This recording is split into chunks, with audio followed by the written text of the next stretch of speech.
السلام علیکم ورحمۃ اللہ وبرکاتہ۔ بسم اللہ والصلاۃ والسلام علی رسول اللہ۔ جی تو آج ہم سورۃ السبا سے درس نمبر 3 میں دیکھتے ہیں کہ ہمارے سیکھنے کے لیے قرآن ہمیں کیا سکھاتا ہے۔ قرآن مجید میں ہم آیات کو کیسے اپنی آج کی زندگی یا آج کے حالات سے ریلیٹ کرتے ہیں۔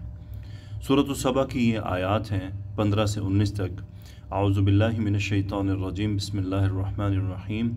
اللہ سبحانہ و تعالیٰ نے فرمایا لَقَدْ كَانَ لِسَبَإٍ فِي مَسْكَنِهِمْ آیَةٌ۔ قوم سبا جو یمن میں رہتی تھی، آپ سب نے اس کے بارے میں سنا ہوگا۔ اللہ سبحانہ و تعالیٰ اس کے بارے میں فرما رہے ہیں کہ قوم سبا کے لیے ان کے رہنے کی جگہوں میں ایک نشانی تھی، بہت بڑی نشانی اللہ نے ان کو عطا کی تھی۔ وہ کیا تھی؟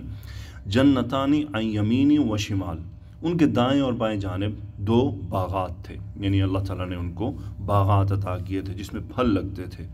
اللہ نے انہیں حکم دیا کلو من رزق ربکم، اپنے رب کے رزق میں سے کھاؤ، واشکروا لہ، اور اس کا شکر ادا کرو۔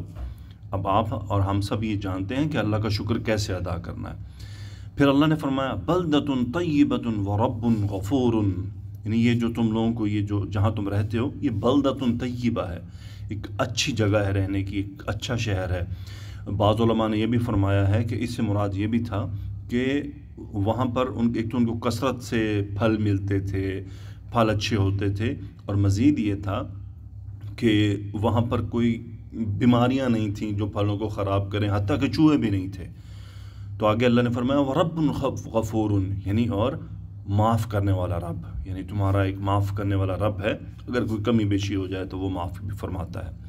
پھر اللہ نے فرمایا فَأَعْرَضُوا، انہوں نے اعراض کر دیا، یعنی اللہ نے ان کو حکم دیا کھاؤ اپنے رب کے رزق میں سے اور اس کا شکر ادا کرو۔ تمہارے پاس ایک پاک، ایک اچھا اور طیب تم ملک ملا ہوا ہے، تمہیں شہر ملا ہوا ہے، اور تمہارا رب معاف کرنے والا ہے۔ فَأَعْرَضُوا، انہوں نے اعراض کر دیا، یعنی انہوں نے اللہ کا شکر ادا نہ کیا۔ کھاتے تو تھے، کھائے بغیر تو نہیں رہ سکتے تھے، لیکن شکر نہیں کیا۔ پھر اللہ کیا فرما رہے ہیں فَأَرْسَلْنَا عَلَيْهِمْ سَيْلَ الْعَرِمِ، ان پر ایک بند کا سیلاب اللہ نے چھوڑ دیا۔ اس کی پوری لمبی تفسیر ہے کہ وہ بند کا سیلاب کیا تھا۔ بہرحال یوں سمجھ لیجیے کہ بہت بڑا سیلاب اللہ نے ان پر بھیج دیا۔ وَبَدَّلْنَاهُمْ بِجَنَّتَيْهِمْ، ان کے جو 2 باغات تھے ان کو بدل دیا۔ کیسے بدلا؟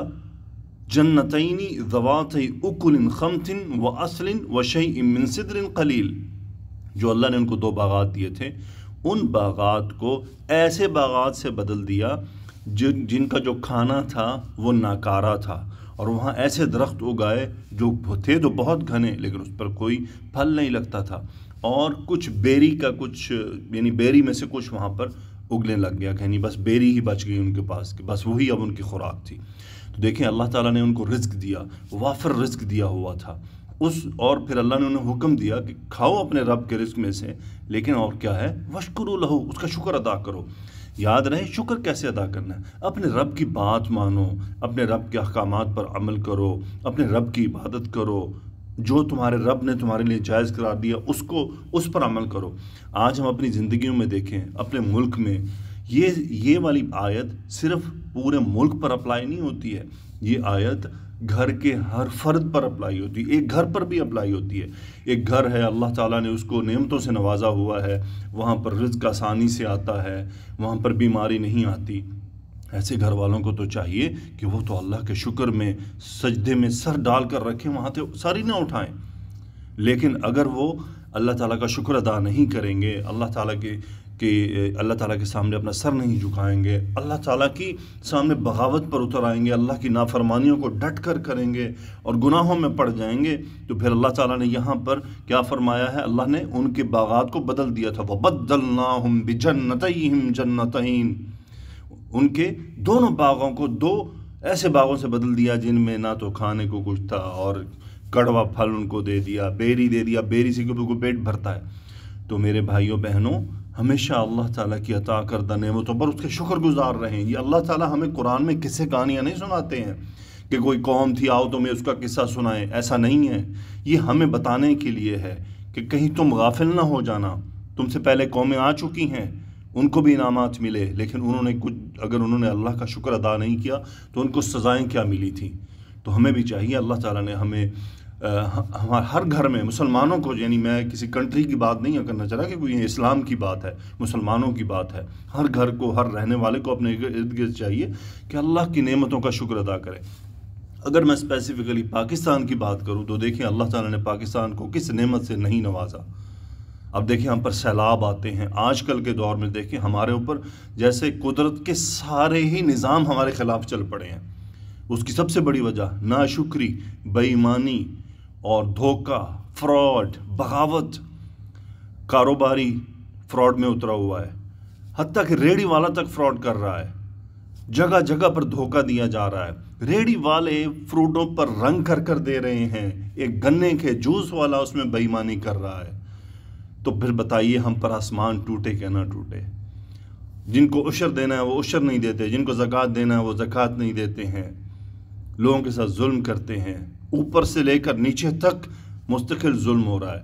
اگر آپ نوجوانوں کی طرف آئیں تو وہ ٹک ٹاک اور یوٹیوب پر بغاوت پر اترے ہوئے ہیں، فاحشہ، یعنی اپنے جسم کو ظاہر کرنا۔ ہماری بچیاں، اللہ معاف کرے، ہماری بیٹیوں کو اللہ ہدایت دے، وہ اپنی شہرت کی بھوک میں اتنی آگے جا رہی ہیں کہ انہوں نے اللہ تعالیٰ کی جو حیا کے احکامات ہیں ان کی دھجیاں اڑائی ہوئی ہیں۔ یہ بغاوت ہوتی ہے، ڈٹ جانا، گناہ زور سے کرنا، سامنے آ کر کرنا، ڈٹ جانا کہ ہم کریں گے۔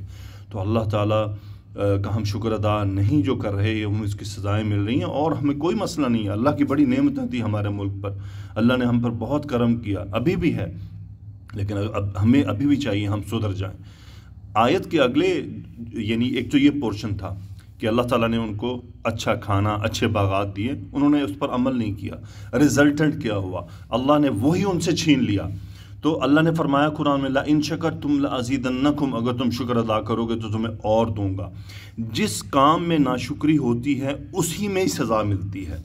اگلے حصے پر چلتے ہیں، اللہ نے کیا فرمایا، جو ایک اور معاملہ پیش آیا۔ اللہ فرما رہے ہیں، یہ تو پھر اللہ نے فرمایا نا ذَلِكَ جَزَيْنَاهُمْ بِمَا كَفَرُوا وَهَلْ نُجَازِي إِلَّا الْكَفُورَ، یعنی ذَلِكَ جَزَيْنَاهُمْ بِمَا كَفَرُوا، یہ جو پیچھے باتیں تھیں کہ ان کے باغات کو بدل دیا، یہ ان کو انہی کے عمل کا بدلہ ملا، یعنی جو ان کا جیسا عمل تھا اس کا بدلہ بھی اس کو ویسا ہی ملا۔ ذَلِكَ جَزَيْنَاهُمْ بِمَا كَفَرُوا، یہ ہم نے بدلہ دیا ان کی اس ناشکری کا جو انہوں نے کی۔ پھر اللہ فرماتے وَهَلْ نُجَازِي إِلَّا الْكَفُورَ، کیا ناشکرے کے علاوہ، یعنی نہیں ہم بدلہ دیتے الا الکفور، سوائے اس کے کہ ناشکرے کو، یعنی ناشکرے کو سزا دی جاتی ہے، سزا کے طور پر اس سے وہ نعمت چھین لی جاتی ہے۔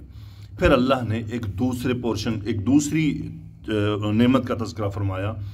اللہ فرماتے وَجَعَلْنَا بَيْنَهُمْ وَبَيْنَ الْقُرَى الَّتِي بَارَكْنَا فِيهَا قُرًى ظَاهِرَةً وَقَدَّرْنَا فِيهَا السَّيْرَ، ہم نے انہیں ایسی بستیاں عطا کی تھیں۔ وَجَعَلْنَا بَيْنَهُمْ وَبَيْنَ الْقُرَى الَّتِي بَارَكْنَا فِيهَا، یعنی اللہ تعالیٰ نے وہ جہاں وہ رہتے تھے وہ، اور وہ جو بستیاں جن میں اللہ نے برکت عطا فرمائی تھی، اس کے درمیان جو مسافت تھی اس میں چھوٹے چھوٹے فاصلے پر اور بستیاں بھی موجود تھیں، اور اس کا جو سفر تھا وہ اللہ تعالیٰ نے بڑے بہترین انداز سے مقرر فرمایا تھا۔ یعنی قوم سبا جب یمن سے چلتی تھی اور شام جاتی تھی تجارت کے لیے، تو وہ تھوڑے تھوڑے راستوں میں بیچ میں جگہ آتی رہتی تھی جس کی وجہ سے انہیں پریشانی نہیں ہوتی تھی، یعنی ان کو سفر کرنے میں کسی خوف کا خطرہ نہیں رہتا تھا، آرام بھی مل جاتا تھا، خوراک بھی مل جاتی تھی، اور وہ مسائل کا شکار بھی نہیں ہوتے تھے۔ اب یہ ایک اللہ کی طرف سے نعمت تھی، نتیجہ کیا ہوا؟ انہوں نے کیا کیا؟ انہوں نے اللہ تعالیٰ سے کیا دعا مانگ دی؟ پھر اللہ تعالیٰ نے کیا فرمایا؟ سیروا فیہا لیالیا و ایاما آمنین، یعنی یہ جو تمہیں بستیاں یہ دی ہیں اس میں سے سفر کرو، دن اور رات کو کرو، امن میں رہو گے، یعنی امن میں ہوتے ہوئے، دن میں کرو تب بھی امن ہے، رات میں کرو تب بھی امن ہے، یعنی تمہیں امن مہیا رہے گا۔ انہوں نے کیا کیا؟ انہوں نے یعنی اس نعمت کی ناشکری کیسے کی؟ فقالوا ربنا باعد بین اسفارنا، اے ہمارے رب، انہوں نے کیا کہا؟ اے ہمارے رب ہمارے اس سفر کو مزید لمبا کر دے۔ وظلموا انفسهم، انہوں نے اپنی جانوں پر ظلم کر ڈالا۔ فجعلناهم احادیث، اور ہم نے ان کو قصے کہانیاں بنا دیا۔ ممزقناهم كل ممزق، اور ہم نے ان کو پارا پارا کر ڈالا۔ ان فی ذلک لآیات لکل صبار شکور، ان باتوں میں یہ جو بتائی گئی ہیں ہر بہت صبر کرنے والے اور شکر کرنے والے کے لیے نشانیاں ہیں۔ اب یہ کیا تھا؟ اللہ نے ان کو بستیاں عطا کی تھیں، یعنی وہ جب یمن سے شام سفر کرتے تھے تو بیچ میں تھوڑے تھوڑے فاصلے پر بستیاں تھیں جہاں وہ آرام کرتے ہوئے امن کے ساتھ گزرتے تھے۔ ان کو یہ اس چیز سے وہ اکتا گئے، انہوں نے کہا نہیں اللہ، ہمیں ایسی بستیاں چاہیے جو لمبے لمبے سفر ہوں، جس میں ہم تھک جائیں، ہمیں تکلیف ہو، یعنی اللہ کی نعمت کی ناشکری کر ڈالی۔ تو اللہ تعالیٰ نے وہ جو سیلاب ان پر بھیجا تھا، اس کے نتیجے میں کہتے ہیں کہ اس دور میں 50,000 جو یمن کے باشندے تھے وہ ان کو ہجرت کرنی پڑی، اور ایسی ایسی دور جگہ کی ہجرت کرنی پڑی جہاں سے ان کو تجارت کے لیے پرخطر سفر کرنے پڑے۔ اللہ تعالیٰ نے ان سے وہ نعمت بھی چھین لی جس کی انہوں نے ناشکری کر دی۔ آج بھی یعنی انسان کو جب اللہ کی نعمتیں مل رہی ہوتی ہیں تو وہ اس سے اکتا جاتا ہے، وہ تبدیلی چاہتا ہے، چینج چاہتا ہے، وہ حقیقت میں ناشکری کر رہا ہوتا ہے۔ اب ایسا گھر ہو جس کو ماشاءاللہ روزانہ ہی چکن مل رہا ہو، مٹن مل رہا ہو، کس دن کا یا تھک گئے ہیں کھا کھا کر، اب کچھ اور ہونا چاہیے۔ یہ ناشکری والا کلمہ ہے۔ نتیجتاً یہ نہ ہو کہ اللہ تعالیٰ یہ بھی چھین لے جو مل رہا ہے۔ بنی اسرائیل کی قوم کا قصہ ہمارے سامنے ہے کہ من و سلوہ اترتا تھا، انہوں نے کہہ دیا نہیں ہمیں تو پیاز کھانے ہیں، تو پھر ٹھیک ہے دالیں کھاؤ پیاز، اللہ تعالیٰ نے نعمتیں چھین لی ان سے۔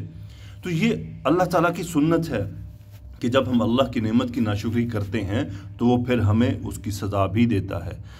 ان آیات سے ہمیں سبق یہ حاصل کرنا ہے کہ ہمیں اللہ سبحانہ و تعالیٰ کی عطا کردہ نعمتوں کا شکر ادا کرنا ہے۔ وہ نعمتیں مال کے حوالے سے ہوں، وہ صحت کے حوالے سے ہوں، وہ جاب کے حوالے سے ہوں، وہ بزنس کے حوالے سے ہوں، وہ پڑھائی کے حوالے سے ہوں، وہ اولاد کے حوالے سے ہوں، وہ اوورآل رزق کے حوالے سے ہوں، وہ امن کے حوالے سے ہوں۔ امن بھی بہت بڑی نعمت ہے۔ دیکھیے اللہ کیا فرما رہے ہیں، سیروا فیہا لیالی و ایاما آمنین، یعنی اللہ نے ان کو امن کی نعمت بھی دی تھی۔ امن ایک بہت بڑی نعمت ہے۔ اب ان آیات سے ایک اور حکم بھی نکلتا ہے، اب اللہ تعالیٰ خالق ہے نا، مالک ہے، ہم سب کا خالق و مالک ہے، تو یعنی دیکھیں وہ ہمیں رزق بھی مہیا کرتا ہے، وہ ہمیں سفر بھی مہیا کرتا ہے۔ یعنی اللہ تعالیٰ کیا فرما رہے ہیں، وَقَدَّرْنَا فِيهَا السَّيْرَ، یعنی وہ جو مسافتیں تھیں وہ بڑی اللہ تعالیٰ نے اندازے کے ساتھ مقرر کی تھی کہ میرے بندوں کو تکلیف نہ ہو۔ تو یہاں سے علماء نے یہ باتیں بھی لی ہیں کہ ایک حاکم جو ہوتا ہے اس کا کام کیا ہوتا ہے، وہ اپنی رعایا کو اچھی صحت کی سہولتیں دے، وہ اپنی رعایا کو اچھے سفر کے مواقع فراہم کرے، یعنی جو روڈ جسے ہم کہتے ہیں آمد و رفت کا، تجارت کا جو راستہ ہوتا ہے، پھر وہ پرامن بھی ہونا چاہیے۔ اس کو پرامن بنانے کے لیے، اس کو چوروں ڈاکوں سے محفوظ بنانے کے لیے حاکم کا کام ہے کہ وہ اس کے انتظامات کرے۔ تو ان آیات سے دیکھیں قرآن مجید قصے کہانیوں کی کتاب نہیں ہے، یہ ضابطہ حیات ہے۔ اسی سے ہمیں میسیجز ملتے ہیں، یہیں سے ہمیں پتہ چلتا ہے کہ اللہ تعالیٰ کیسے نظام چلا رہے ہیں، کیسے اللہ نے نظام چلایا ہے، اسی سے ہم نے سیکھنا ہے۔ تو میرے بھائیوں بہنوں، اس سے ہمیں میسیج لینا چاہیے کہ ہم شکر ادا کریں، خود بھی کریں، اور جو ناشکری کر رہا ہے اسے بتائیں، جو کوئی ناشکری کرے اسے فوراً ٹوکیں کہ بھائی اللہ سے ڈرو، اللہ سے معافی مانگو، کہیں یہ نعمت چھن نہ جائے۔ تو اللہ تعالیٰ سے ہم سب دعا کرتے ہیں کہ یا اللہ جو تو نے ہمیں نعمتیں عطا کی ہیں، ہم تیرا اس پر شکر ادا کرتے ہیں، ہم سے جو غلطیاں ہو گئیں ہم اس پر تجھ سے معافی مانگتے ہیں، ہم آئندہ ان غلطیوں کو نہ دہرانے کا تیرے سامنے وعدہ کرنے کی کوشش کرتے ہیں۔ یا اللہ تو ہمیں معاف فرما دے اور ہم سے نعمتیں نہ چھیننا۔ یا اللہ اپنی نعمتوں کو مت بدلنا، یا اللہ ہم سے ناراض نہ ہو جانا۔ یا اللہ تو نے ہمیں جو نعمتیں عطا کی ہیں ہمیں اس پر شکر کرنے والا بنا دے۔ رب اوزعنی ان اشکر نعمتک التی انعمت علی، یا اللہ ہمیں توفیق عطا فرما کہ ہم شکر ادا کریں، ہمیں شکر ادا کرنے کی توفیق عطا فرما۔ فی امان اللہ، سبحانک اللہم و بحمدک، اشہد ان لا الہ الا انت، استغفرک و اتوب الیک۔ اللہم صلی وسلم علی نبینا محمد، آمین یا رب العالمین۔